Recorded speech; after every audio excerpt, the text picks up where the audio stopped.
안녕하세요. 안녕하십니까. 시작좋은TV 이승주고요. 우리 싹풀TV 운영하고 계시는 이승희 세무사님과 양도세 완화에 대한 부분을 조금 다뤄보려고 합니다. 자, 오늘 주제 좀 전에 말씀드린 대로 양도세, 이게 9억까지가 양도세가 비과세였는데 이 12억까지로 이제 비과세를 해준다라는 부분이 양도세 세제 완화 부분에서 오늘 이야기할 건데요. 이게 지금 당론에서 이제 거론이 되고 지금 여야가 이제 뭐 치열하게 이야기를 또 나누고 있는 부분이기도 하고, 이게 만약에 확실시 되면 시장에 거래되는 물량이 좀 이렇게 한마디로 물량이 풀린다고 하죠. 그게 조금 물량이 많아질까요? 아니면 세무사님 어떻게 보시나요? 아무래도 전공 분야 물어주니까 제가 마음이 엄청 편합니다. 이 양도세 같은 경우는 이제 세금을 줄이려면 여러 가지 방법이 있는데 그래도 꽃은 장기보유 특별공제, 장특공제거든요. 그래서 지금 뭐 이렇게 정부에서 비과세 기준을 기존의 9억에서 12억으로 올려줄 수도 있다, 올릴 수도 있다, 뭐 올라갈 수도 있다, 이런 말이 나오는데요. 별 효과가 없을 것이다. 왜냐하면은 이 장기보유 특별공제가 올해부터 반토막이 났어요. 보유 최대 40%, 거주 최대 40% 해갖고 반토막이 났습니다. 보유와 거주를 10년 이상 똑같이 하신 분들이야 80% 되겠지만 그런 분들이 얼마나 많겠습니까? 그렇기 때문에 이렇게 양도세 절세에 꽂힌 장특이 반토막 난 상황에서 비과세 기준을 9억에서 12억으로 올려준다? 3억 정도 비과세를 더 해주는 거죠. 별 효과가 없다고 봅니다. 왜냐하면은 시장에서는 지금 수도권의 아파트들이 가격이 전부 더블이 됐잖아요. 뭐 10억 아파트가 20억이 됐습니다. 10억의 시세 차익이 생겼어요. 여기서 3억 빼준들 얼마나 큰 효과가 있겠습니까? 그렇기 때문에 저는 이 세제 완화 정책이 시장에 미치는 영향은 소극적으로 보고 있습니다. 그러니까 말씀하신 내용을 정리하면 결과적으로 우리가 오른 시세 차익 폭에 비해 주는 세제 혜택 효과가 적기 때문에 물건이 나와봤자 우리가 실제로 갖고 있는 매물을 갖고 있는 공급자가 뭐 어차피 효과가 별로 없다고 느끼는데 뭐하러 물건을 내놓고 이거에 대한 효과가 얼마나 있겠냐라는 거죠, 사실은. 차익 대비 주는 세제 완화 효과가 적기 때문에 체감상 그런 건데요. 자, 그렇다면은 양도세 완화를 누가 가장 기다리고 있을 거라고 생각하시나요, 세무사님께서는? 그래도 양도세 완화는 뭐 세금이 줄어드니까 기다리시는 분들이 분명히 있을 겁니다. 제가 봤을 때는 시세 차익이 많이 나고 그래서 세금을 많이 부담하셔야 될 분들, 그런 분들은 아무래도 다주택자이면서 시세 차익이 많이 나신 분들이 될 것 같습니다. 이 다주택자 분들이 뭐 얼마나 많겠습니까만은 그런 분들이 가장 손꼽아 기다릴 것으로 생각하고 있습니다. 이분들은 그러면은 세금을 완화해 주면은 시장의 매물을 마구마구 풀어낼까요? 저는 이 부분도 뭐 소극적으로 보고 있는데 제가 만약에 다주택자 입장이라면 이렇게 생각할 것 같아요. 일단은 주택수를 줄이는 자체가 세금을 줄이니까 가지고 있는 물건 중에서 가장 아깝지 않은 거, 가장 후진 거를 먼저 내놓지 않을까 싶어요. 그렇게 하면 주택수가 줄어드니까 주택수가 3주택 이상이면 30% 할증이잖아요. 2주택이면 20% 할증. 2주택에서 1주택으로 빠지면 할증이 없어지는 거죠. 그래서 주택수를 줄이기 위해서 일단은 가장 아깝지 않은 것을 내놓을 것이다. 그렇게 생각을 하고 또 이제 그마저 아깝지 않은 게 없고 다 알토란 같으면은 주택수를 줄이기 위해서는 증여를 하지 않을까 생각을 하고 있습니다. 사실 여러 가지 뭐 보도 자료나 수치적인 자료를 보면은 최근 몇 년 사이에 증여가 어마어마하게 늘었습니다. 제가 운영하는 그 싹풀 TV만 보더라도 유독 증여 관련 콘텐츠만 막 4만이 넘었어요. 다른 거는 뭐 500, 1000 이렇게 나오는데 증여만 유독 4만이 넘었어요. 왜 그럴까요? 관심이 많다는 거죠. 시장에서 그렇습니다. 시장에서 증여에 엄청난 관심을 가지고 있었다는 거죠. 자, 세무사님 말씀하신 대로 그럼 증여 쪽에 요즘에 많이 좀 관심이 가지시는 분들이 많고 그쪽으로 많이 우회를 하시는 분들이 많은데, 자, 그렇다면 시청자분들께서도 궁금하신 부분이 생길 수가 있어요. 우리 부모님이 증여를 해주셨어요. 그리고 우리 자녀분들이 이 주택을 갖고 있다가 집값이 계속 오르니까 그러면 내가 더 비싼 가격으로 내놓아서 팔 수 있지 않을까요?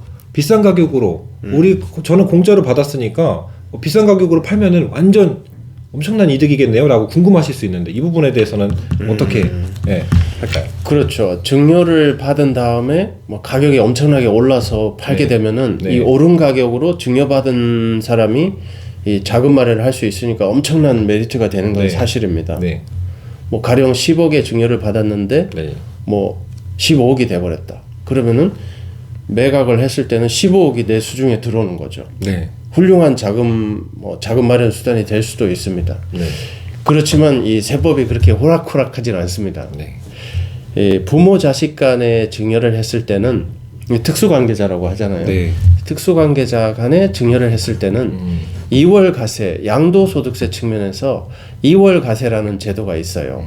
그래서 자녀가 증여를 받고 이 5년 내에 매매를 하면은 증여받은 가격으로 양도세를 계산하는 것이 아니라 이 부모님이 아주 오래전에 아주 작은 가격으로 구입한 그 금액으로 양도세를 때려버립니다. 최초 취득 시 주택가에. 그렇죠. 증여하신 부모님의 취득 가격으로 증여세를 때려버리니까 자녀분들이 뭐 가격이 올라서 너무 기쁜 나머지 매매를 하시면은 양도세 핵폭탄을 맞으실 수도 있겠습니다. 그러니까 짧은 생각으로는 1차원적으로 10억에 받아서 15억에 팔면 5억만 차익이 생기니까 이 부분에 대해서만 세금을 내면 되겠네라고 생각하는 게 아니라 부모 자식 간의 특수관계를 적용해서 특수관계 2월 과세라는 제도 때문에 5년간 결과적으로 매매 유통이 묶이게 될 수도 있다.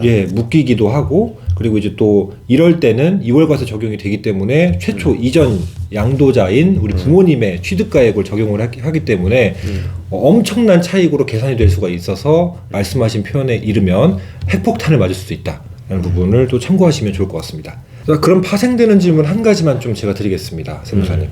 특수관계자라고 표현하셨는데 물론 부모 자식 간은 1촌이고 또 부부관계끼리는 무촌이기 때문에 이 정도까지는 특수관계라고 이해를 하겠는데 그럼 특수관계자의 범위가 어떻게 될까요? 특수관계자의 범위는 이제 수치적으로 따져드릴 수도 있는데요. 그냥 그 한 목소리를 낼 수 있는 뭐 경제적 합일체, 경제적 공동체 이렇게 표현할 수가 있는데요. 수치적으로는 혈족은 4촌까지, 인척은 6촌까지. 이렇게 이제 하고 나머지 이제 경제적 이해관계 이렇게 되는데요. 기본적으로 뭐 부모 자식 직계 존속하고 며느리 사위 뭐 이렇게 보시면 되고 친구나 친구 동창생 뭐 이런 분들은 특수관계자는 아닙니다. 촌수도 제가 한번 따져드릴까요? 촌수요?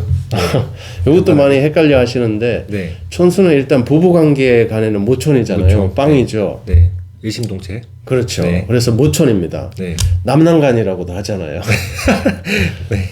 그래서 이 남편, 여자편 이렇게도 표현하거든요. 남남간이라는 거죠. 그리고 위로 올라가면 이제 아버지가 있잖아요. 그러면 일촌이 됩니다.